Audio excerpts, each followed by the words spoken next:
This is Plant-Based Briefing. Can you boost your brain power with plant-based nutrition? Part 2 by Nelson Huber-Disla at nutritionstudies.org. And I'm your host, Marian Erickson. This is the curated content plant-based podcast where I narrate articles on healthy, compassionate, and sustainable living with permission in about 10 minutes or less every weekday.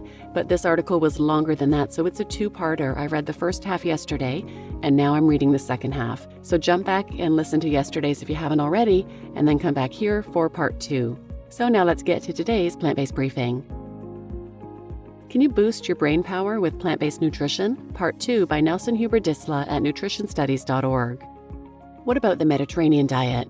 The Mediterranean and DASH, dietary approaches to stop hypertension diets, are often recommended as neuroprotective, as is the combo MIND, Mediterranean and DASH intervention for neurodegenerative delay diet. Research on the Mediterranean diet has shown that its benefits can be transferable to other parts of the world, suggesting the diet itself, rather than other Mediterranean lifestyle factors, is largely responsible for better health outcomes.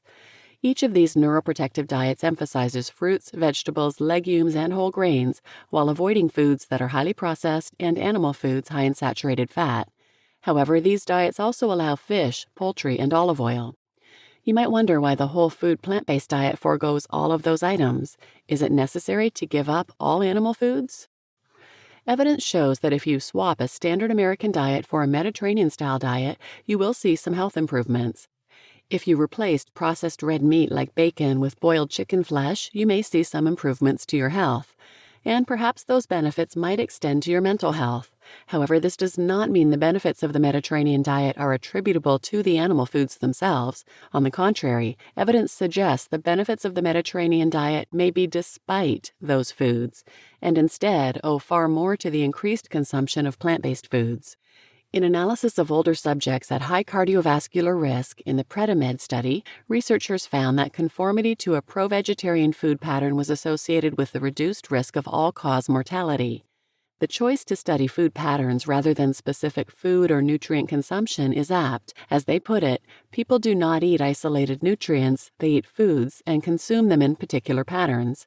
In this context, a plant-based food pattern that emphasizes abundant intake and a variety of biologically active phytochemicals is likely to have a strong potential to reduce chronic disease risk. Neither does it seem the health benefits of the Mediterranean diet should be attributed to olive oil. A recent randomized crossover trial put subjects on a predominantly plant-based diet with either a high or low amount of extra virgin olive oil. After 4 weeks on the high or low extra virgin olive oil plant-based diet, followed by a 1-week washout period, subjects were switched to the other group. They found more pronounced decreases in cardiovascular risk factors after subjects were on the low extra virgin olive oil diet, concluding extra virgin olive oil may not be the beneficial additive of a Mediterranean diet. To summarize this and the study referenced above, it appears that the healthiest parts of the Mediterranean diet are those factors most emphasized by the whole food plant-based diet, the plants.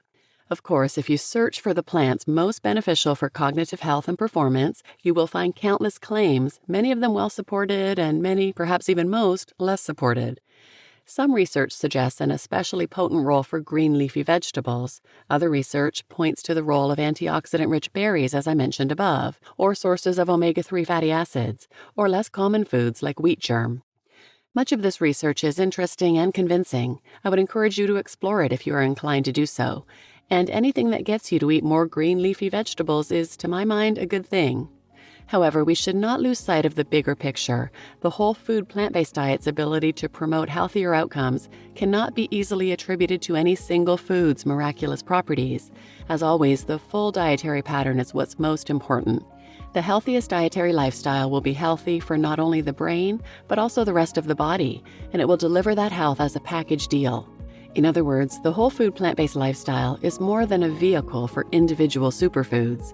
To focus only on those parts is to embrace the limited logic of stories like Limitless. You just listened to Can You Boost Your Brain Power with Plant-Based Nutrition? By Nelson Huber-Disla at nutritionstudies.org. And I'm your host, Marian Erickson. I've done a number of other episodes on brain health. I'll link some of these in the show notes, but you could check out 936, School Psychologist Uses Nutrition to Improve Learning. 891, Testing for Vitamin B12 Deficiency. 872, Is eating soy good for kids? New study says yes, and it can help them pay attention. 766, what supplements support brain health and memory. 752 and 53, healthy fats for the brain, myths, science, and diets. 448, advanced glycation end products and cognitive decline. 277, preventing Alzheimer's disease with diet, and 116, diet and Alzheimer's disease. And I've done even more episodes probably about anti-inflammatory diets. I'll link a few of these in the show notes as well. 203, foods that cause inflammation and which foods are anti-inflammatory. And 373 and 374, healing autoimmune disease with supermarket foods. So please check those out and share this episode with anyone who might benefit, and thanks for listening.